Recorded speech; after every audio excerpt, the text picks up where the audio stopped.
Hello everyone. तो आज हम नाइट्रोजन कंटेनिंग कंपाउंड्स का एक सिंगल शॉट में फटाफट से रिवीजन करने वाले हैं। ठीक है यार, ऑर्गेनिक केमिस्ट्री को इतना आसान अपने को बनाना है कि एक बार में दिल में उतर जाए, समझ में आ जाए, फिर उसके बाद हम उसको देखें और हमको वो याद हो जाए। ये इस पूरी रिवीजन सीरीज का मकसद है। एकदम मिनिमम पॉसिबल टाइम में आप जो इतना कम टाइम में हम ऑर्गेनिक को रिवाइज कर लेंगे कि भाई हम ये किसी और सोर्स से कर ही नहीं सकते इससे कम टाइम में, चाहे वो आपके शॉर्ट नोट्स हो, चाहे आपने नोट्स में मार्किंग कर रखी हो। ठीक है, दूसरा एडवांटेज ये बताता हूं कि यार आप जब इस तरह से रिवाइज करते हो ना, तो आप सुन भी रहे हो और देख भी रहे हो, तो जो हमारी ऑडियो विजुअल लर्निंग होती है वो हमारी टेक्सचुअल लर्निंग से काफी अच्छी होती है। तो बिना कोई टाइम एक्स्ट्रा स्पेंड किए हुए अपन आगे चलते हैं। अभी देखो, ये जो अपना ऑर्गेनिक केमिस्ट्री का लास्ट पार्ट है जिसमें हमको एक्चुअली में समझना होता है। इसके बाद तो बायोमोलिक्यूल, पॉलीमर और केमिस्ट्री इन एवरीडे लाइफ जो आएंगे उनमें मेजर पार्ट लर्निंग ओरिएंटेड ज्यादा होता है। और अभी ये जो लास्ट वाला आज पार्ट है, पूरी ऑर्गेनिक हम खत्म करते हुए यहां तक पहुंच चुके हैं। So this is the most basic part, वो जो बोलते हैं ना सबसे फंडामेंटल पार्ट जो ऑर्गेनिक का कहलाता है, वो आज यहां पे हमारा खत्म हो जाएगा। ठीक है, चलिए सबसे पहले बात करेंगे अमीन्स की। तो यार अमीन्स में क्या है, अमीन्स में मैं अगर एक आर जोड़ देता हूं एच हटा के, तो ये मेरा प्राइमरी अमीन हो जाता है। ठीक है, दिस इज अमोनिया। अमोनिया से मैंने प्राइमरी अमीन बना दिया, एक एच को आर से रिप्लेस कर दिया। दो एच को आर से रिप्लेस करूंगा तो सेकेंडरी अमीन बनेगा। ठीक है, इमीनो बोला जाता है। दिस इज अमीनो जो 1 डिग्री है, जो 2 डिग्री है सेकेंडरी अमीन, दिस इज इमीनो। और जो 3 डिग्री है tertiary Amin, that is nitrilo. ये याद रखना, ये तीनों डिफरेंट फंक्शनल ग्रुप्स होते हैं। ठीक है, आया समझ में? अच्छा, जिन लोगों को ऐसा लग रहा है कि भाई इसकी बेसिक प्रॉपर्टी एक्वस सॉल्यूशन में अलग होती है और हवा में अलग होती है, गैस फेज में, तो ये हम रिवाइज कर चुके हैं। पर ये रिवीजन हमने जीओसी में किया था जब हम बेसिक स्ट्रेंथ पढ़ रहे थे। ठीक है, तो आप लोगों को वो देखना है तो अब वहां जाके इसको देख सकते हो। पूरी ऑर्गेनिक केमिस्ट्री की रिवीजन सीरीज का लिंक नीचे डिस्क्रिप्शन में है। शुरुआत से देखना शुरू करना, ऑर्गेनिक को एक स्ट्रेच में पढ़ते हैं तो बहुत शानदार तरीके से हमारे दिमाग में उतर जाती है। ठीक है, जनरल इसका मेथड ऑफ प्रिपरेशन क्या है? This is the most important, ये सबसे इंपॉर्टेंट है। Very very very very very important reaction है हॉफमैन्स ब्रोमाइड डिग्रेडेशन। डिग्रेडेशन जैसे ही आए समझ जाना कि एक कार्बन या उससे ज्यादा माइनस होने वाला है पूरे कंपाउंड में से, मतलब हम कार्बन कम करने वाले हैं। तो देखो हम क्या लेते हैं, ब्रोमामाइड डिग्रेडेशन, मतलब हम एक तो ब्रोमीन लेने वाले हैं और एक अमाइड लेने वाले हैं। नाम में ही सब कुछ छुपा हुआ है। कभी भूल जाओ ना कि यार हॉफमैन ब्रोमामाइड क्या होता है, तो नाम से याद कर लेना यार, अच्छा ब्रोमीन और अमाइड। ठीक है, बेसिक मीडियम में हम काफी सारा KOH मतलब OH माइनस ले रहे हैं इसके साथ रिएक्शन करवाने के लिए। फाइनल प्रोडक्ट क्या बनेगा? फाइनल प्रोडक्ट अपना बनेगा ये अमीन। क्या बनेगा फाइनल प्रोडक्ट? अमीन बनेगा। आप थोड़ा सा इसके मैकेनिज्म पे दिमाग लगाते हैं, ऊपर ऊपर से डिटेल में भी देख लेंगे। पर आपको क्या लग रहा है, इस रिएक्शन को देख के क्या फील आ रही है? ये OH माइनस है। ठीक है, ये OH माइनस क्या कर सकता है? इसको मेन काम क्या है? दो तरीके हैं, या तो ये न्यूक्लियोफाइल की तरह से बिहेव कर लेगा, न्यूक्लियोफाइल की तरह से बिहेव करेगा, इधर अटैक करेगा क्योंकि सबसे ज्यादा डेल्टा प्लस इसी के पास है, और अगर ये इधर जाके अटैक करेगा तो कोई फायदा नहीं होगा। यहां पे कार्बन नाइट्रोजन का बॉन्ड तो नहीं टूट रहा। ठीक है, ये वापस से OH माइनस ही बाहर निकल जाएगा, तो ये तो फेल हो गया, ये तो गया। दूसरा तरीका क्या है कि ये एक बेस है, ये एक एसिड की तरह से काम कर सकता है, तो यहां से एक हाइड्रोजन को निकाल लिया जाए, यहां माइनस बना लिया जाए। ठीक है, यहां पे माइनस बनेगा तो ये माइनस अब इस Br पे अटैक कर देगा, बाहर निकाल देगा NHBr। ये प्रोसेस सेम रिपीट हो जाएगा। तो जब हम अमीन के साथ कराते हैं जो कि एल्काइल अमीन होती है तो ये काम होता है, और जब मतलब अमाइड जब हम अमाइड के साथ Br2 और KOH का रिएक्शन कराते हैं तो हमको अमीन मिलता है। ठीक है, यहां पे जब हम अमाइड का रिएक्शन कराते हैं, कैसा अमाइड है ये? अराइल अमाइड है, बेंजामाइड है ये। ठीक है, जब हम इसका Br2 और KOH के साथ रिएक्शन कराएंगे तो हमारे को क्या मिलेगी? एनिलीन। एनिलीन क्या होती है? अराइल अमीन। अराइल अमीन मतलब एरोमेटिक अमीन ये होती है। क्या होती है ये? एरोमेटिक। तो नॉन एरोमेटिक अमीन आपको मिलेगी जब आप किसके साथ रिएक्शन करवा रहे हो? नॉन एरोमेटिक अमाइड के साथ। एरोमेटिक अमाइड के साथ रिएक्शन कराओगे तो एरोमेटिक अमीन मिलेगी। K2CO3 मिल रहा है, KBr मिल रहा है, H2O मिल रहा है। ठीक है ना, तो हम मैकेनिज्म की बात कर रहे थे। देखो, या तो आप इसको इस तरह से समझ सकते हो कि this is NaOBr plus NaBr plus H2O। ठीक है, OH माइनस सबसे पहले आएगा, यहां से एक खाके जाएगा। ठीक है, H ये इस पे अटैक करेगा Br2 पे, और इस तरह का कंपाउंड बनेगा। फिर से N ब्रोमो एसिटामाइड, फिर से सेम रिएक्शन रिपीट होगा, ये वाला H भी निकलेगा, ये H निकालना आसान है। अब देखो जैसा कि हमने पिछली बार देखा था, यहां पे कितनी टिपिकल सिचुएशन क्रिएट हो गई है। टिपिकल सिचुएशन का मतलब क्या होता है सर? यार टिपिकल सिचुएशन का मतलब ये होता है भाई, समझना, कि अब इस बेचारे नाइट्रोजन के पास नेगेटिव चार्ज है। क्या रास्ता है इसके पास? इसका नेगेटिव चार्ज कहीं तो देना पड़ेगा। कंपाउंड में यार चार्ज हमको पसंद नहीं होता है, इस चार्ज को सपोर्ट करने के लिए हमारे पास कोई है भी नहीं। तो ये तो बोलेगा भाई कार्बन तेरे पास बहुत सारा डेल्टा प्लस है, मैं तो तेरे को अपने इलेक्ट्रॉन दूंगा। ये कार्बन त्राहिमाम त्राहिमाम त्राहिमाम त्राहिमाम चिल्लाने लग जाएगा। क्यों? क्योंकि इसके पास ऑर्बिटल ही नहीं है। ये इलेक्ट्रॉन लेगा कहां से? अगर इसके पास ऑर्बिटल नहीं है इलेक्ट्रॉन को लेने के लिए, तो ये कार्बन अपने दूसरे कार्बन भाई को आवाज लगाएगा, अरे सुन आर ग्रुप। आर बोलेगा बोलना, चिल्लाता क्यों है, बाजू में ही तो हूं। धीरे बोल भाई, धीरे बोल, धीरे बोल। वो बोलेगा यार सुनना आर, बहुत तकलीफ हो गई है, वो नाइट्रोजन है ना, देख अपने से ज्यादा इलेक्ट्रोनेगेटिव है, अपनी बात मानेगा तो है ही नहीं, उसके इलेक्ट्रॉन अपनी तरफ तो भेजेगा, अब क्या करूं? आर बोलता है चिंता नहीं, फिकर नॉट, अपुन है लक्ष्मण, मैं हूं ना लक्ष्मण। वो बोलेगा भाई मैं इधर से निकल जाता हूं, अपना थोड़ा जो एकदम पास पास का साथ था कोई बात नहीं, एक कंपाउंड में रहेंगे, एक घर में रहेंगे, पर अब कमरे अलग अलग कर लेते हैं। तो ये जाएगा इधर, इसको इधर भेज देगा, तो कार्बन के पास एक ऑर्बिटल वेकेंट हो जाएगा जिसमें ये आर के साथ बॉन्ड बना था, नाइट्रोजन अपने उधर लोन पेयर डाल देगा, इधर रीअरेंजमेंट हो जाएगा, और ये ही इस पूरे रिएक्शन का आरडीएस है। क्या है? आरडीएस, क्योंकि आप यहाँ पे कार्बन और आर का बॉन्ड तोड़ रहे हो। So this is the RDS. अपने पास R N double bond C double bond O बन जाएगा। आप इसका हाइड्रोलिसिस करा लो, तो इधर OH, एक और OH, एक कार्बन पे 2 OH, अनस्टेबल 2 OH में से एक पानी बाहर, तो ये CO2 बन के उड़ जाएगा, और इधर H और H लगेगा, ये क्या बन जाएगा? RNH2। हमको बनाना क्या था? हमको बनाना था अमीन। अब this R can be alkyl and this R can be aryl. ये एल्काइल भी हो सकता है और अराइल भी हो सकता है, तो डिपेंडिंग आपका क्या प्रोडक्ट बनेगा। ठीक है, आया समझ में? बहुत सिंपल है। RCN का पार्शियल हाइड्रोलिसिस कराते हैं तो हमारे को क्या मिलता है? अमाइड मिलता है पार्शियल हाइड्रोलिसिस पे। उस पे हम KOH-Br2 का रिएक्शन कराएंगे। आपको कुछ नहीं करना, सिर्फ ये कार्बोनिल ग्रुप को कार्बन सहित हटाना है, बस। ये दुश्मन है, ये विलेन है यहाँ पे पूरी मूवी का। R और NH2 का प्यार है जग जाहिर, बहुत बढ़िया से प्यार करते हैं R और N। ये कार्बन बाबूजी बन के बीच में बैठा हुआ है, ये बाबूजी को भगाना है कि निकलो यहां से, कट लो, यहां से हट जाएंगे, क्या बन जाएगा? RNH2। तो ये KOH-Br2 क्या है? हीरो का दोस्त है, पॉप से हीरो का। ये जाएगा और इस CO2 को खा जाएगा। ठीक है, जाएगा और CO2 को खा जाएगा, RNH2 बन जाएगा। और बेटर क्वेश्चन करना है तो चलो और लंबा क्वेश्चन करते हैं। बच्चों की डिमांड आती है सर क्वेश्चन कराओ। भैया लेक्चर के अंदर क्वेश्चन है, पूरा तो देखो, एंड तक तो देखो, तब जाके क्वेश्चन मिलेंगे ना। अलग से भी क्वेश्चन लेने की पूरी कोशिश करेंगे। PBr3 क्या करेगा? रिप्लेस मार देगा किसको? OH को। किसके साथ? Br के साथ। KCN क्या करेगा? रिप्लेस मार देगा किसको? Br को। किसके साथ? CN के साथ। पार्शियल हाइड्रोलिसिस करा लोगे तो क्या होगा? यहां पे अमाइड बन जाएगा, बनेगा कि नहीं बनेगा? फिर यहां पे जब हम कराएंगे तो क्या होगा? इधर NH2 जुड़ जाएगा, सर जुड़ जाएगा। क्यों? क्योंकि KOH-Br2 इस CO का दुश्मन है, इसको खा जाएगा, मतलब KOH-Br2 तो इस CO का दोस्त है, उसको लेके चला जाएगा, और जो अपना R, ये अपना R ग्रुप है, और NH2 का जो प्यार है वो पूरा हो जाएगा। सो this is Hoffmann bromamide degradation. काफी इंपॉर्टेंट रिएक्शन है। ठीक है, आप अमोनोलिसिस करा सकते हो एल्काइल हैलाइड्स का और अल्कोहल का। अमोनोलिसिस मतलब अमोनिया यहां पे आने वाली है। ठीक है, तो हम करते क्या है? RX का रिएक्शन NH3 के साथ कराते हैं। This being a nucleophile attacks, ये इधर से बाहर, और आपका बन जाएगा RNH2। SN2 रिएक्शन टाइप का यहां पे हो गया। ठीक है, फिर आप फर्दर अटैक करा लो R2NH, फिर फर्दर अटैक करा लो R3N। अब कुछ बच्चे ये चाहते हैं, उनको तो लगी रहती है कि साहब हम तो अपने मर्जी की करेंगे, वो ये चाहते हैं कि सिर्फ प्राइमरी अमीन पर जाकर रिएक्शन रुक जाए। अब हम क्या करें सर? आपको तो आता ही नहीं है, देखो फंसा दिया ना। मैं उनसे एक ही बात बोलता हूं, भाई अगर तू ये चाहता है ना कि रिएक्शन यहीं पे रुक जाए, सिर्फ एक काम करना है। सर क्या? भाई सुन तो सही। सर बताओ ना जल्दी, सर टाइम नहीं है सर, बहुत है। आप एक काम करो, पहले तो शांति रखो और एक्सेस में अमोनिया ले लो। आप एक्सेस में अमोनिया ले लोगे तो ये इसके बाद ये रिएक्शन हो ही नहीं पाएगा, सारा RX एक अमोनिया के साथ कंज्यूम हो जाएगा, क्योंकि हमने अमोनिया को बहुत एक्सेस में ले रखा है। सर ऐसे कैसे होएगा?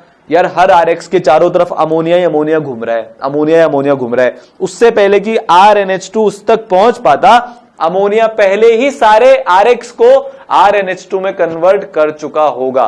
बहुत लोग रट लेते हैं, अरे एक्सेस में लेंगे ना तो सिर्फ प्राइमरी अमीन बनेगा, और एक्सेस में नहीं लेंगे तो हमारे को सारे टाइप के अमीन देखने को मिलेंगे।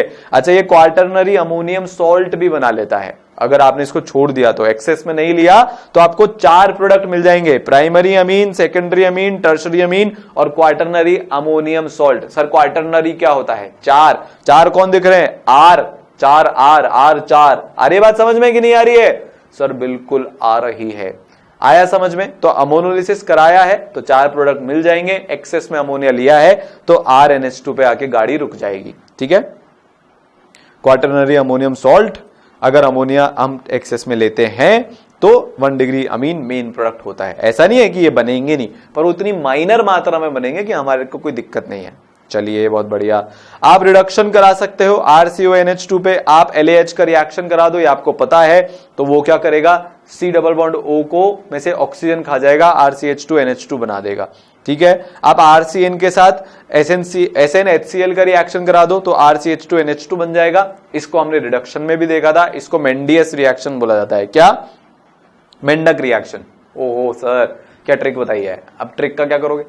ठीक है, याद हो जाएगा, पर कोई दिक्कत नहीं है, है ना। तो ये मेंडियस रिएक्शन है, मेंडक रिएक्शन है। ये क्या होती है? मेंडक रिएक्शन, RCN को RCH2NH2 में कन्वर्ट करने की रिएक्शन विद SNHCl। यहां से क्या मिलेगा? बहुत सारे इलेक्ट्रॉन। उस इलेक्ट्रॉन से क्या मिलेगा? बहुत सारे H। H क्या होता है? Reducing agent. तो क्या करेगा? डबल बॉन्ड तोड़ देगा, ट्रिपल बॉन्ड तोड़ देगा, RCH2NH2 बना देगा। ठीक है, चलिए बहुत ही शानदार। हाँ, अब RNC को भी आप जानते हो कि आपको क्या करना है। यहां पे आपको सेकेंडरी अमीन मिलेगी। क्या मिलेगी? सेकेंडरी अमीन आपको यहां पे मिल जाएगी। C2H5OH Na मेटल एसिड, बहुत सारा क्या रिलीज होगा? H2 क्या होता है? Reducing agent. रिड्यूसिंग एजेंट क्या करेगा? अटैक करेगा तो क्या मिलेगा? RNHCH3। फील आ रही है? फील आ रही है? फील आ रही है? ध्यान से सुनो, एकदम घूर के देखो, रटना नहीं है। क्या बोला है? मेटल प्लस एसिड H2 देता है, इतना सा चमकता है। सर वो H2 क्यों देता है? यार Na है, वो अपने इलेक्ट्रॉन रिलीज करेगा। जैसे ही वो इलेक्ट्रॉन रिलीज करेगा, यहाँ पे जो H है इसके ऊपर बहुत सारा डेल्टा प्लस है, क्योंकि ऑक्सीजन तो इलेक्ट्रॉन अपनी तरफ खींच के रखता है। अच्छा सर, ऑक्सीजन अपनी तरफ इलेक्ट्रॉन खींच रखता है तो मतलब H पे प्लस है। अब अगर H पे डेल्टा प्लस है और ये इलेक्ट्रॉन पे नेगेटिव है तो ये इलेक्ट्रॉन किसकी तरफ अट्रैक्ट होगा? सर हाइड्रोजन की तरफ। तो ये क्या करेगा?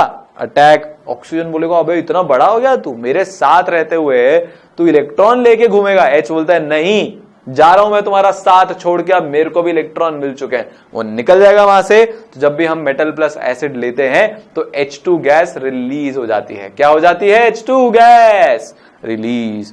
और H2 गैस रिलीज होते ही it is a very good reducing agent, तो रिडक्शन हो जाएगा। ठीक है, ऑक्साइम के साथ आप यही खेल खेल लो, LAH ले लो। ठीक है, C2H5OH और Na की प्रेजेंस में, तो यहां से भी H2 रिलीज हो जाएगी, बहुत सारी H2 रिलीज हो जाएगी। तो यहां से ये बॉन्ड टूटेगा, इधर H अटैच, इधर H अटैच, और ये यहां से टूटा। क्योंकि रिडक्शन का माने लॉस ऑफ ऑक्सीजन भी तो होता है, तो ऑक्सीजन भी तो यहां से निकलेगा। कैसे? पानी बना के। तो क्या बन जाएगा? RCH2NH2। सर यही तो चाहिए था, वही तो मैं बोल रहा हूं। RNO2 को आपको करना है तो सबसे पहले तो SNHCl लो।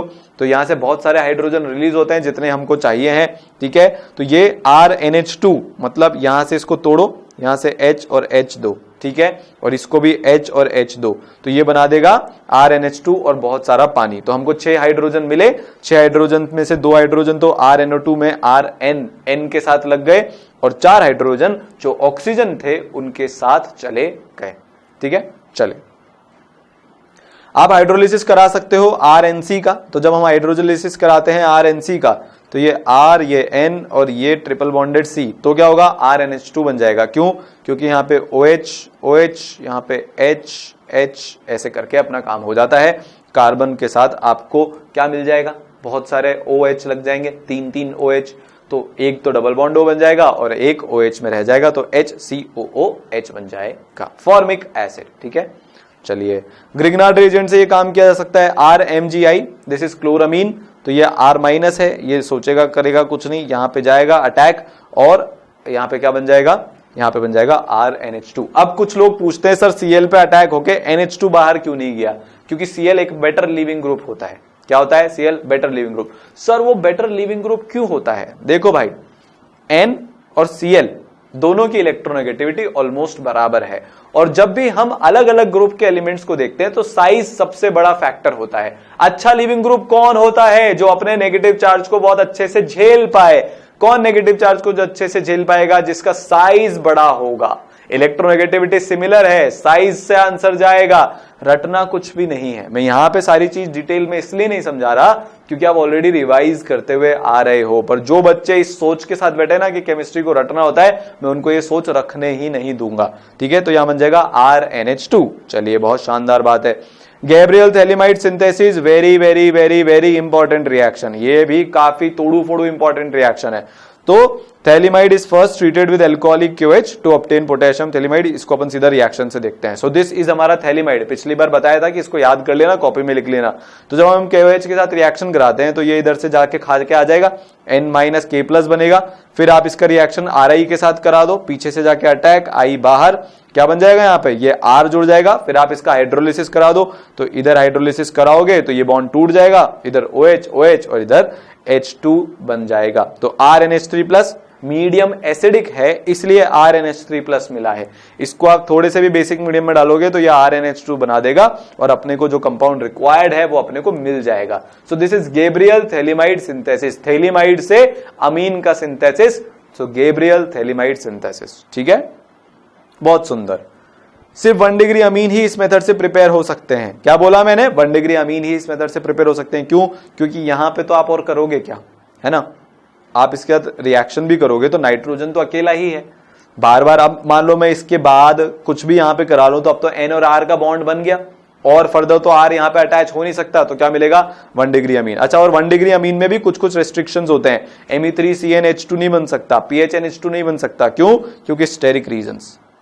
पहले ही यहां पे इतनी भीड़ है, एक बात मेरे को बताओ, पहले वहां पे इतने सारे ग्रुप आसपास बैठे थे, ऊपर CO बैठा है, नीचे CO बैठा है, तो मैं इन सारे बड़े चीजों को लेके जाऊंगा तो भयंकर रिपल्शंस, क्योंकि सारे इलेक्ट्रॉन के क्लाउड्स अपने आसपास आ जाएंगे। इलेक्ट्रॉन के क्लाउड्स अपने आसपास आ जाएंगे तो क्या होगा? बहुत तगड़ा रिपल्शन होगा। क्या होगा? बहुत तगड़ा रिपल्शन होगा। ठीक है, कर्टियस डिग्रेडेशन, RCOCl NaN3 के साथ रिएक्शन करा दो तो सबसे पहले तो RCON3 बनेगा। क्यों? अटैक, ये क्या बाहर। फिर इसके बाद N3 है तो उसमें N2 ग्रुप है, लालायत बैठा है। This is a very good leaving group. N2 gas बन के बाहर, हीट करते से ही क्या बना? RN+C+O। थोड़ा बहुत रीअरेंजमेंट भी करना पड़ेगा। वुल्फ रीअरेंजमेंट पिछली बार सिखाया था कार्बोक्सिलिक एसिड के रिवीजन में, वहां से आप लोग देख लेना। ठीक है, फिर इसका हम हाइड्रोलिसिस करा देंगे तो ये टूटेगा, OH तो इधर एसिड बन जाएगा और RnH2 बन जाएगा। ठीक है, श्मिट डिग्रेडेशन की अगर हम बात करें, ये सारे नेम रिएक्शंस हैं जो नाइट्रोजन कंटेनिंग कंपाउंड्स के साथ एसोसिएटेड हैं। तो ध्यान रखना, कॉन्सेंट्रेटेड H2SO4 के साथ एल्केनोइक एसिड रिएक्ट कर लेता है हाइड्रोजोइक एसिड N3H के साथ, जिससे हमको एल्काइल अमीन मिल जाती है। तो इसको तो अपन उसमें देखते हैं, RCOOH प्लस N3H। ठीक है, कॉन्सेंट्रेटेड H2SO4 की प्रेजेंस में तो होगा क्या? यहां से बहुत सारा H+ आएगा। H+ आने से क्या होगा कि आपका RnH2 ये पूरा ग्रुप बाहर और यहां से RnH2 plus N2 plus CO2 बन जाएगा। ठीक है, इसका मैकेनिज्म देख लेते हैं। कुछ लोगों को हमेशा इच्छा रहती है कि सर मैकेनिज्म बता दो, तो फटाफट से H+ गया तो वो कहां जाएगा? इसके पास। जैसे इसके पास प्लस आएगा ये कार्बन से रूठ जाएगा, गुस्सा हो जाएगा, इस बॉन्ड को तोड़ के इलेक्ट्रॉन अपने पास रख लेगा। कार्बोकेटाइन कहां पे बन गया? कार्बन पे, मतलब प्लस चार्ज कहां पे आ गया? कार्बन पे। ठीक है, अब ये N3H जाके इस पे अटैक कर देगा और इस तरह का कुछ कंपाउंड बना देगा, क्योंकि यहां पे एक नाइट्रोजन के पास लोन पेयर है, जिससे कार्बन की ये हालत देखी नहीं जाएगी। फिर हम H+ देंगे तो इसके पास भर भर के लोन पेयर हैं, तो यह वेरी गुड लिविंग ग्रुप है, निकल के बाहर हो जाएगा। ठीक है, निकल के जैसे ही बाहर हुआ तो हमारे पास ये कंपाउंड बन गया। एक दिक्कत ये हो गई अब कि नाइट्रोजन पे जो प्लस था, इस बेचारे के पास तो 3 बॉन्ड बन गए, तो इसके पास प्लस आ गया। सबसे पहले ये अपने H+ को जाने देगा यहां से, और यहां से जो हमने H2SO4 लिया था वहां से एक H+ आया था, क्या बच गया था? HSO4 माइनस, वो HSO4 माइनस जाके इस नाइट्रोजन के हाइड्रोजन पे अटैक कर देगा। क्या बन जाएगा? कुछ इस तरह का कंपाउंड बन जाएगा। अब फिर से बात बेगानी हो गई, N2 बन गया, ये जाके यहां से उड़ जाएगा, ये अपने इलेक्ट्रॉन इधर डालने की कोशिश कर रहा होगा तो ये बेचारा जाके इधर अटैक कर देगा, रीअरेंजमेंट हो जाएगा और अपने को बड़ी गंदी सी तरीके से एक RN+C+O मिल जाएगा। इसका अपन क्या करा लेंगे? हाइड्रोलिसिस। तो क्या मिल जाएगा? RnH2। अगर आपकी ऑर्गेनिक इस लेवल पे पहुंच गई है ना, अगर आप एक्चुअली में ऑर्गेनिक को जी रहे हो, उसको फील कर रहे हो, तो इतनी जल्दी मैकेनिज्म समझ में आ जाते हैं। ठीक है, तो ये हमने फोड़ दिया, चलो अब आगे चलते हैं। इतना खुश नहीं होंगे, अभी बहुत सारा पढ़ना बाकी है मेरे दोस्त। चलो तो एक काम करते हैं, अब इन जो नाइट्रोजन कंटेनिंग कंपाउंड्स हैं इनकी केमिकल प्रॉपर्टीज देख लेते हैं भाई। उसमें क्या है, तो देखो सबसे पहले ये जो सारी चीजें हैं ये ऑलरेडी मैं बता चुका हूं कि अगर एक्वस सॉल्यूशन हुआ तो 231 मतलब 2 degree more than 3 degree more than 1 degree more than NH3, ये है क्या, ये बेसिक स्ट्रेंथ का ऑर्डर है। ठीक है, किसका ऑर्डर है, ये बेसिक स्ट्रेंथ का। अगर आपने गैसियस ले रखा है तो 213 जो भी है ये सब हम पहले ही पढ़ चुके हैं। ठीक है, ये जो सारी चीजें हैं this is basically of GOC। ठीक है, तो इनको मैं दोबारा रिविजिट नहीं कर रहा हूं। चलिए आगे चलते हैं। आप अगर 1 डिग्री 2 डिग्री और 3 डिग्री अमीन्स को सेपरेट करना चाहते हो तो पहले तो हिंसबर्ग मेथड होता है जो मोस्ट इंपॉर्टेंट मेथड है, वेरी इंपॉर्टेंट मेथड है। तो हिंसबर्ग मेथड से हम 1 डिग्री और 2 डिग्री को सेपरेट आउट कर सकते हैं। 3 डिग्री में कोई रिएक्शन नहीं होता। क्या नहीं होता, कोई रिएक्शन नहीं होता 3 डिग्री का हिंसबर्ग मेथड में।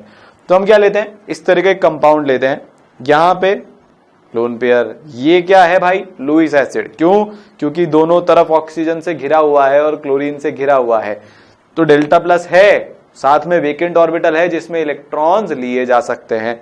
ठीक है, तो ये इस तरह का कुछ कंपाउंड बना लेगा, है ना। फाइनली होगा क्या, अटैक होगा, ये बॉन्ड ऊपर जाएगा, फिर नीचे खुलेगा, फिर Cl बाहर हो जाएगा। तो इवेंचुअली तो ये ही हुआ है, यहाँ पे कुछ अलग नहीं हुआ। ठीक है ना, और HCl बन जाएगा। तो ये रिएक्शन हो गया N इथाइल बेंजीन सल्फोनामाइड, ये एल्कली में सॉल्युबल होता है। तो इससे हमारा 1 डिग्री सेपरेट होता है। अगर आपने जो रिएक्शन करवाया, जो भी आपका कंपाउंड बना, अगर वो एल्कली में सॉल्युबल है तो मतलब 1 डिग्री अमाइन था। So this is our POC। मैं हमेशा बोलता हूं कि POC को साथ साथ में करना चाहिए है, अलग से POC करने का कोई पॉइंट नहीं है, वो रटने वाला तरीका होता है। प्लीज आप अलग से POC मत करना, एक साथ जहां पे जो कंपाउंड है उसका POC करते जाओ ताकि आपको कुछ अलग से ना लगे। अगर आप एक, इसका तरीका ये होता है कि आप एक अलग से कॉपी में POC का वो बना के सारे रिएक्शंस लिख सकते हो। ठीक है, पर जब हम फर्स्ट टाइम पे पढ़ रहे हैं या रिवाइज कर रहे हैं ना पहली बार, तो हमको एक साथ जहां जहां पे भी वो कंपाउंड आ रहे हैं वैसा वैसा करता रहना चाहिए।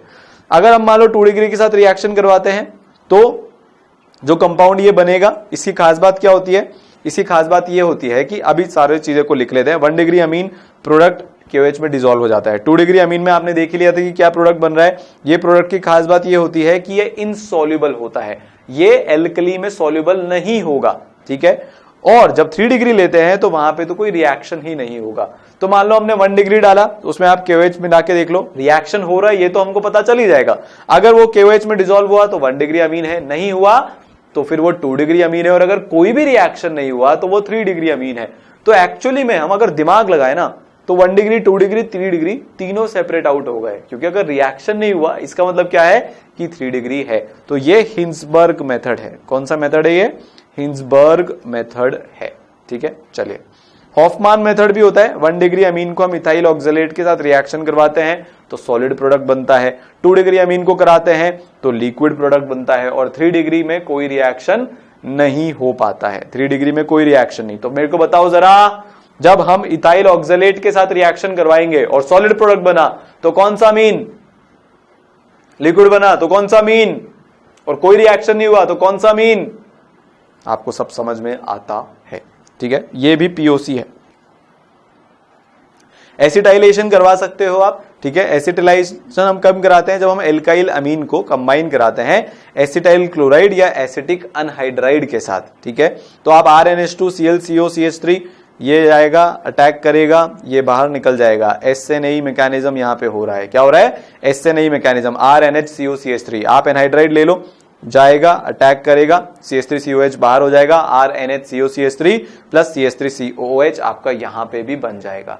ठीक है, तो ये अब केमिकल प्रॉपर्टीज को हम देख रहे हैं। तो हमने ये क्या करा लिया, हमने ये एसिटाइलेशन करा लिया। ये सारी चीजें हम ऑलरेडी डिटेल में पहले समझ चुके हैं। अब तो सिर्फ बात इतनी सी रह गई है कि कौन अटैकिंग रिएजेंट है और कौन रिएक्टेंट है और क्या प्रोडक्ट बनेगा। बाकी जो फील अपनी डेवलप्ड है उसमें तो हम फोड़ ही रहे हैं। ठीक है, बेंजोइलेशन करा सकते हैं, very important reaction, again shorten बोमेन reaction, name reaction है प्लस इंपॉर्टेंट रिएक्शन है। क्या क्या है, नेम रिएक्शन भी है और इंपॉर्टेंट रिएक्शन भी है। ठीक है, तो COCl का जब हम रिएक्शन कराते हैं NH2R के साथ तो ये जाएगा, इधर जाके अटैक हो जाएगा, CONHR बन जाएगा HCl के साथ। ठीक है, तो आपने क्या करा लिया, बेंजोइलेशन करा लिया। क्या करा लिया, बेंजोइलेशन आपने करा लिया। ठीक है, एसिडिक नेचर बहुत छोटू मोटू सा एसिडिक नेचर होता है, वो भी उनके सामने जो खुद बहुत ज्यादा बेसिक है, जैसे OH-। वैसे अगर देखें तो NH2 एक लुईस बेस होता है, पर एसिड बेस का फंडा अपने को पता है, एक आदमी एसिड तभी रहता है जब तक उससे ज्यादा एसिडिक कोई ना आ जाए, और एक आदमी बेसिक तभी रहता है जब उससे ज्यादा तगड़ा कोई बेस ना आ जाए। ठीक है, तो amines are very weak acids, only 1 degree and 2 degree amines show acidic nature, क्योंकि यहीं से H+ एब्स्ट्रैक्ट हो सकता है। ठीक है, यहां से भी हाइड्रोजन रिलीज हो जाता है। तो ये अपना बेस, ये अपना एसिड, ये स्ट्रॉन्ग बेस, तो ये वीक बेस उसके आगे एसिड जैसा हो जाता है। ठीक है, एल्डिहाइड के साथ जब हम रिएक्शन करवाते हैं तो कुछ इस तरह से रिएक्शन होती है, बहुत सिंपल है यार। RNH2 RCHO के साथ रिएक्शन करवाओगे, अटैक होएगा। ठीक है, pH 4.5 से 6 के बीच में होना चाहिए। किसके बीच में होना चाहिए? 4.5 से 6 के बीच में। क्यों? क्योंकि हम चाहते हैं कि ये बेस की तरह से बिहेव कर ले। किसकी तरह से बिहेव कर ले? बेस की तरह से बिहेव कर ले। बहुत ज्यादा एसिडिक नेचर रख लिया तो आपके पास RNH3+ बन जाएगा। क्या बन जाएगा? RNH3+ बन जाएगा, जो हम नहीं चाहते। ठीक है, दूसरी बात क्या है कि हम एसिडिक नेचर थोड़ा बहुत H+ यहां पे इसलिए चाहते हैं ताकि ये जो OH बने इसके ऊपर अटैक हो जाए और ये यहां से निकल जाए। अब मान लो ये बेसिक नेचर होता तो H+ खा लिया जाता और O- पे रिएक्शन रुक जाती, जो हम नहीं चाहते। तो मल्टीपल रीजंस है यहाँ पे pH को 4.5 से 6 के बीच में रखने के लिए। यहां से H2O बाहर हो जाएगा तो लोन पेयर कार्बोकेटाइन को सहारा देगा और क्या बन जाएगा? RCH double bond NR which is a shift base. ये शिफ्ट का बेस है। ठीक है, चलिए बहुत बढ़िया। कार्बाइल अमीन रिएक्शन वापस से very very very important reaction, isocyanide test है। ये भी पीओसी की एक बहुत इंपॉर्टेंट रिएक्शन है। फाउल स्मेलिंग कंपाउंड बनता है, गंदी सड़ेली बदबू आती है। जिन्होंने इसको लेबोरेटरी में किया होगा उनको फील होगी कि भाई इतनी गंदी बदबू आती है ना, पूरी लेबोरेटरी सड़ जाती है। RNH2 पे हम CHCl3 3KOH का रिएक्शन कराएंगे। सबसे पहले तो मुझे ये बताओ कि आपको CHCl3 और KOH को देख के क्या फील आती है? मुझे तो ये फील आती है कि यहां पे कार्बीन बनने वाला है। क्या बनने वाला है? कार्बीन, क्योंकि OH- इस H को खा जाएगा, C पे माइनस, Cl को बाहर भगा दिया जाएगा। ठीक है, तो क्या बन जाएगा? आइसोसाइनाइड। ये क्या है? Isocyanide. What is this? Johnny बोला आइसोसाइनाइड। ठीक है, आया समझ? और ये क्या होता है? फाउल स्मेलिंग कंपाउंड होता है। Nucleophile RNH2 attacks electrophilic intermediate carbene CCl2, जिसको हम डाइक्लोरोकार्बीन भी बोलते हैं। ठीक है, ये टेस्ट एनिलीन भी देता है। एनिलीन मतलब अपना pH NH2। ठीक है, तो ये प्राइमरी अमीन्स के लिए टेस्ट है। किसके लिए टेस्ट है? प्राइमरी अमीन्स के लिए टेस्ट है। ठीक है, मैकेनिज्म अगर आपको देखना है तो आप ऐप इंस्टॉल करके लेक्चर देख सकते हो डिटेल में। यहां पे मैकेनिज्म की उतनी नीड नहीं है। ठीक है, हफमन्स मस्टर्ड ऑयल टेस्ट, ये भी वेरी वेरी इंपॉर्टेंट है। तो हमने कार्बाइल अमीन टेस्ट देखा और मस्टर्ड ऑयल टेस्ट अब देख रहे हैं, ये भी पीओसी का ही पार्ट है। तो हम यहां पे कार्बन डाइसल्फाइड के साथ रिएक्शन करवाते हैं। ये बेस, ये लुईस एसिड। ठीक है, लुईस एसिड नहीं बोलेंगे एक्चुअली इसको, ये अपना एक सिंपल न्यूक्लियोफाइल है। लुईस एसिड की डेफिनेशन क्या होती है? वेकेंट ऑर्बिटल होना चाहिए। इसके पास है क्या? नहीं है। ठीक है, ये एक न्यूक्लियोफाइल है क्या न्यूक्लियोफाइल? अरे सर आप क्या लिख रहे हो? चेक कर रहा था, सो तो नहीं रहे, जाग जाओ। ठीक है, ये इलेक्ट्रोफाइल है भैया, इलेक्ट्रॉन को प्यार करता है क्योंकि कार्बन के ऊपर ढेर सारा डेल्टा पॉजिटिव है। ये आएगा, अटैक करेगा, ये बॉन्ड खुलेगा, कुछ इस तरह की स्पीशीज बनेगी। ठीक है, इस तरह की स्पीशीज बनेगी। इसके बाद हम इसका HgCl2 के साथ रिएक्शन करवाएंगे तो रीअरेंजमेंट हो जाएगा। क्या हो जाएगा? रीअरेंजमेंट हो जाएगा। रीअरेंजमेंट जैसे वुल्फ होता है, एग्जैक्ट सेम तरीके से क्या बन गया? Alkyl isothiocyanate. ठीक है, सो दिस इज थायो वर्ड यहां से आ रहा है, और HgS और HCl। इसके बाद आप क्या करोगे? इसके बाद आप अगर 2 डिग्री लेते हो, ठीक है, R2NH लेते हो तो कोई रिएक्शन नहीं होगा। पहले आपके पास क्या बना था यहां पे? अगर आपके पास रिएक्शन पूरा आगे जा रहा है और एल्काइल आइसोथायोसाइनेट बन रहा है तो मतलब 1 डिग्री अमीन है। अगर नहीं रिएक्शन हो रहा है तो 2 डिग्री अमीन है। तो हम डिफरेंशिएट कर सकते हैं 2 डिग्री और 1 डिग्री अमीन में। किसके साथ? मस्टर्ड ऑयल टेस्ट के साथ। 3 डिग्री में भी यहां पे कोई रिएक्शन नहीं होगा। 1 डिग्री में एक स्टेप तो होता है, 1 स्टेप रिएक्शन होता है 2 डिग्री में। This is for 2 degree. 1 degree में 2 स्टेप रिएक्शन होता है, आपको आइसोथायोसाइनेट मिलता है। ठीक है, और 3 डिग्री में तो शुरुआत में ही कोई रिएक्शन नहीं होगा, और यहां पे ये H नहीं आएगा, R3N ही होगा। ठीक है, चलिए बहुत बढ़िया। HNO2 के साथ रिएक्शन। अब हम सबसे इंपॉर्टेंट पार्ट पे आ चुके हैं अपने पूरे लेक्चर के, क्योंकि यहां से हम सीखेंगे डायअज़ोटाइजेशन। क्या सीखेंगे हम यहां से? डायअज़ोटाइजेशन। और इसके बाद हम सीखेंगे कपलिंग, जो one of the most important and one of the most asked reaction है, बार बार इसको पूछा जाता है। ठीक है, तो जब हम HNO2 के साथ रिएक्शन करवाते हैं, सर HNO2 कहां से आता है? आप NaNO2 और HCl या फिर H2SO4, मतलब NaNO2 और एसिड के साथ रिएक्शन करवाते हो। प्राइमरी मींस रिएक्ट करते हैं नाइट्रस एसिड के साथ नाइट्रोजन गैस बनाने के लिए, जो हमको बबल की तरह से मिलती है। जब मैं HNO2 के साथ रिएक्शन करवाता हूं तो एल्कोहल मिल जाता है। ये हमने एल्कोहल में बहुत डिटेल में रिवाइज किया था। N2 गैस ऊपर बन जाती है, उड़ जाती है, फ्री हो जाती है, फुर हो जाती है। और पानी, इस रिएक्शन की यील्ड अच्छी होगी कि बुरी? सर बहुत अच्छी होगी। क्यों? क्योंकि आप प्रोडक्ट हटा रहे हो। तो प्रोडक्ट हटाने से क्या? सर ली शैटलियर प्रिंसिपल काम में आ जाएगा। ऑसम। डायअज़ोटाइजेशन आपको करना है तो आप क्या करते हो कि आप इस बार एनिलीन लेते हो। NaNO2HCl से हमको क्या मिलेगा? HNO2 मिलेगा, जिससे क्या बनेगा? C6H5N2 plus Cl minus. Sir N2 उड़ जाएगा? नहीं उड़ पाएगा। क्यों? क्योंकि इस बार बेंजीन के साथ अटैच्ड है, थोड़ा बहुत डबल बॉन्ड कैरेक्टर है, तो इतनी आसानी से नहीं उड़ेगा, थोड़ी बहुत मेहनत और करनी पड़ेगी। तो हम यहां पे डायअज़ो बना के छोड़ नहीं सकते। अभी हमने डायअज़ोटाइजेशन कर दिया, अब देखते हैं आगे।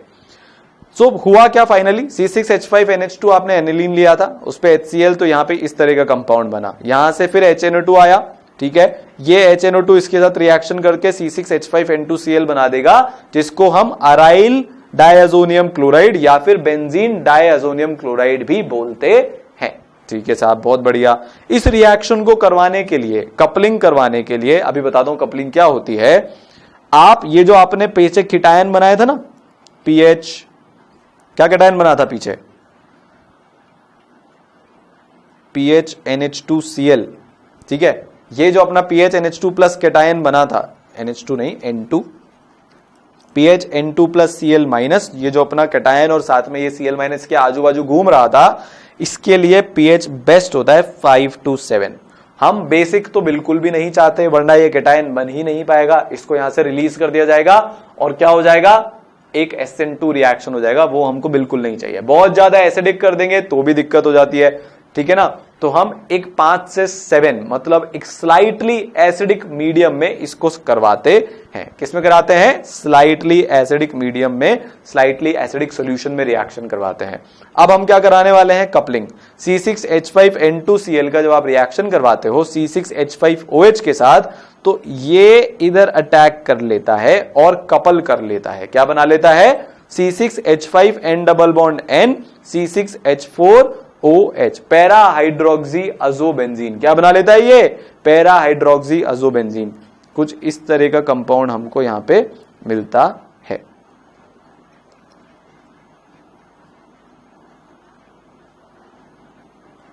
और इधर अपना OH, ठीक है, ये ऑरेंज डाई होती है। This is the most important POC, practical organic chemistry. अब ये सबसे one of the most important practical organic chemistry पे हम आ गए। पता नहीं इस रिएक्शन में ऐसा क्या है कि प्रोफेसर्स को, डॉक्टर्स को इतनी पसंद है, बार बार नीट, जेई एडवांस के एग्जाम में पूछ ली जाती है और बोर्ड के एग्जाम में भी पूछ ली जाती है, ठीक है। सिमिलरली आप बहुत सारे अलग अलग रिएक्शन करा सकते हो। आप अनिलीन के साथ ही इसका रिएक्शन करवा दो तो आपके पास ये कंपाउंड बन जाएगा, पैरा अमीनो एजोबेंजीन। ये येलो डाई होती है, उसमें क्या होगा कि OH की जगह आपका NH2 आ जाएगा। क्या आ जाएगा? NH2। तो अब आप अलग अलग तरह के कंपाउंड लिखते जाओ और उनके साथ रिएक्शन करवाते जाओ। तो एक हमने हमारा अराइल बेंजीन डायअज़ोनियम आयन लिया, अगर बेंजीन है तो वो, ठीक है, और साथ में हमने C6H5OH या C6H5NH2 और दूसरे एरोमेटिक कंपाउंड जिनके साथ कपलिंग हो सकती है वो ले लिए, तो कपलिंग हो जाती है, ठीक है। तो अभी एक अपन टेबल बना के कर लेंगे। ये भी very very very important reaction है। जब हम बीटा नेफ्थॉल लेते हैं 10% NaOH के साथ, तो हमारे पास रेड कलर की डाई बनती है। क्या बनती है? रेड कलर की डाई बन जाती है, ठीक है। तो ये सब आप अपनी कॉपी में नोट करते चलना, ये बहुत इंपॉर्टेंट रिएक्शंस हैं, बहुत आपकी हेल्प करने वाले हैं। तो अपन अब क्या करेंगे, बहुत सारी रिएक्शंस एक साथ लिख लेंगे। जब मैं C2H5OH के साथ हीट कराता हूं, ये सारे मैं एक एक करके लेता हूं, तो ये सारे के सारे क्या दे देते हैं? बेंजीन दे देते हैं। तो आप इसको एक बार पॉज कर लो, स्क्रीनशॉट ले लो या फिर अपनी कॉपी में लिखना चाहो तो लिख लो। ये मैंने एक लिस्ट बना दी है, ये सारे कंपाउंड्स आपको पता होने चाहिए। बेसिकली ये लोग रिडक्शन करके बेंजीन बना रहे हैं। क्या बना रहे हैं? ये रिडक्शन करके बेंजीन बना रहे हैं। ठीक है, नेक्स्ट सेट ऑफ कंपाउंड पे चलते हैं। जब हम Cu2Cl2 HCl लेते हैं तो यहां पे N2Cl मतलब पीछे से अटैक होगा क्लोरीन का और N2 गैस बाहर, उसकी जगह Cl जुड़ जाएगा। Cu2Br2 तो Br जुड़ जाएगा। ठीक है, ब्रोमोबेंजीन, इधर क्लोरोबेंजीन बन रहा है।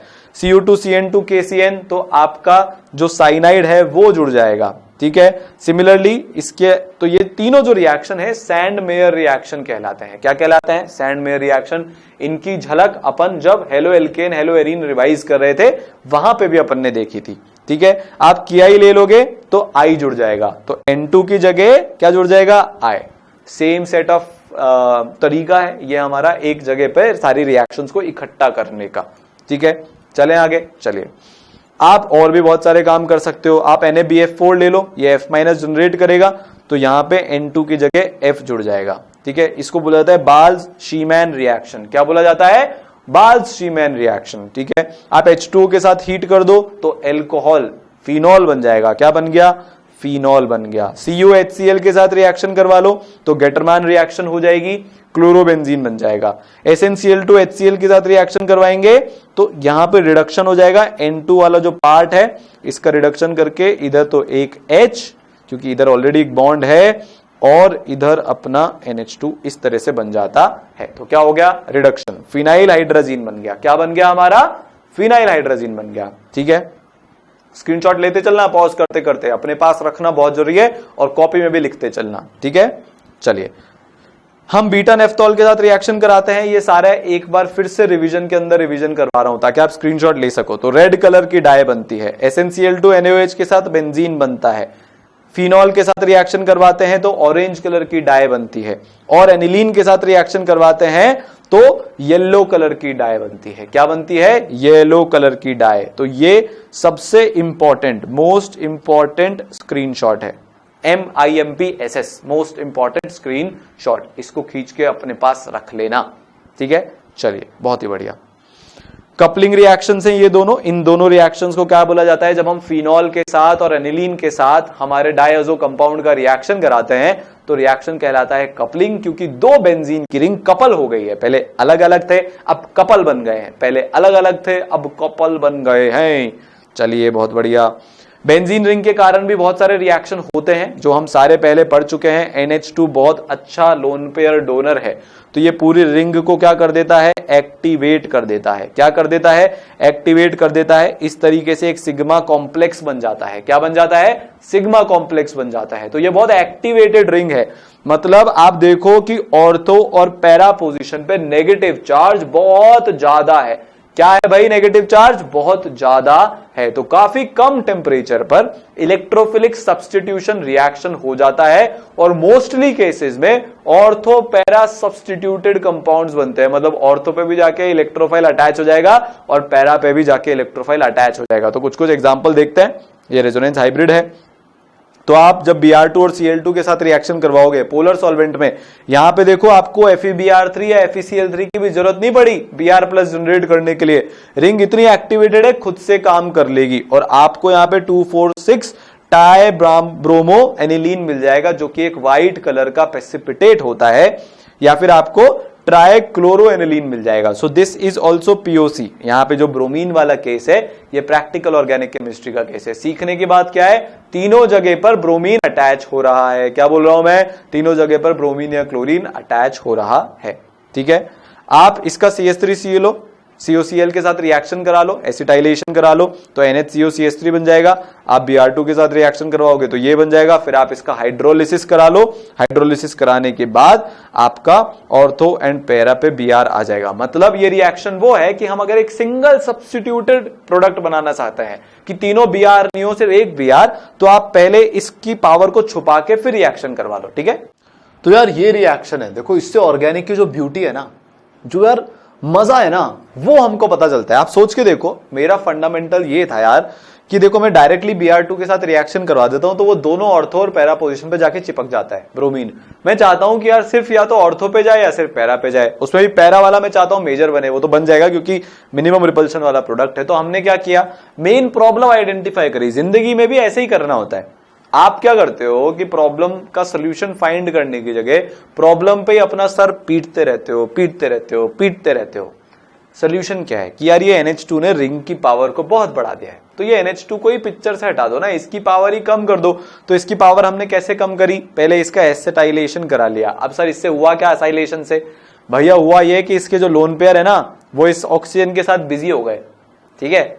तो काफी सारा तो उसका ध्यान उधर चला गया ऑक्सीजन को मनाने में, उसको खुश रखने में। तो ये अपने लोन पेयर नीचे उतने डाल ही नहीं पाया तो रिंग का एक्टिवेशन हो गया कम। एक्टिवेशन अगर कम हो गया तो नेगेटिव चार्ज की जो इंटेंसिटी थी ऑर्थो और पैरा पोजीशन पे वो गई कम। बाकी तो आप खुद समझदार हो। तो अब एक ही जगह से अटैक हो पाएगा, या तो ऑर्थो या पैरा, और पैरा वाला मेजर बनेगा बिकॉज ऑफ स्टेरिक रीजंस। किससे, स्टेरिक रीजन से, ठीक है। बहुत बढ़िया। नाइट्रेशन हम कराना चाहते हैं तो एक तो होता है डायरेक्ट नाइट्रेशन करा लिया, फिर से वही प्रॉब्लम आएगी, समझना देखो ध्यान से। जब हम डायरेक्ट नाइट्रेशन कराते हैं एनिलीन का तो हमको मेटा नाइट्रो एनिलीन मिलता है। हम तो चाह रहे थे कि यार ऑर्थो या पैरा मिल जाए, पर यहां तो मेटा मिल रहा है। सर मैं बोलूंगा हाँ सर मेटा क्यों मिल रहा है, अभी देखो। अब देखो ध्यान से देखना अपन क्या कराते हैं। आप NH2 का रिएक्शन करवाओगे H2SO4 और HNO3, भारी एसिडिक मीडियम, बहुत सारे प्लस H जाके अटैक मार देंगे तो NH3 प्लस बन जाएगा और HSO4 माइनस आके इस पे चिपक जाएगा। अब आपने NO2 प्लस बनाया तो ये NH3 प्लस तो एक्चुअली में -M ग्रुप हो गया है, मतलब ये डीएक्टिवेटिंग ग्रुप हो गया है। ये क्या हो गया है, ये कौन सी स्पेलिंग लिखी है मैंने, डीएक्टिवेटिंग ग्रुप। केड़ा हो गया है, डीएक्टिवेटिंग हो गया है। तो जब भी डीएक्टिवेटिंग होता है तो मोस्ट नेगेटिव चार्ज डेंसिटी कहां पे हो जाती है, ये अपनी भाई मेटा पोजीशन पे। तो NO2 कहां जाके लगेगा, मेटा पोजीशन पे। अब सर मैं चाहता हूं कि ऑर्थो या पैरा पे लगे, तो भाई आपको पता है क्या, पता है आपको, ये पता है कि हम तो चाहते ही नहीं है कि ये प्लस H इस पे जाके अटैक कर पाए। तो आप सबसे पहले इसका क्या करा दो, असाइलेशन करा दो। आया समझ में। तो फिर अभी बताता हूं। इनडायरेक्ट नाइट्रेशन में हम क्या कराते हैं, अमीनो ग्रुप को प्रोटेक्ट कर लेते हैं एसिटाइलेशन करा के एसिटाइलिड का, विच जो नाइट्रेशन पे और सब्सिक्वेंट हाइड्रोलिसिस पे ऑर्थो और पैरा नाइट्रो अमीन देती है, एनिलीन देती है। बहुत सिंपल है, आपने इसको इस तरीके से कर दिया, ठीक है। तो अब NC डबल बॉन्ड O, ज्यादा डेल्टा प्लस, सॉरी ज्यादा डेल्टा माइनस कहां पे है, ज्यादा डेल्टा माइनस इसके पास है, क्योंकि पहले तो इसके लोन पेयर आ रहे हैं, वो इधर जाएंगे, इसके ऊपर नेगेटिव चार्ज आएगा, ऊपर से इसने कार्बन के इलेक्ट्रॉन खींच रखे हैं, तो जो H प्लस है वो किसके साथ जाके बिजी हो जाएगा, ऑक्सीजन के साथ।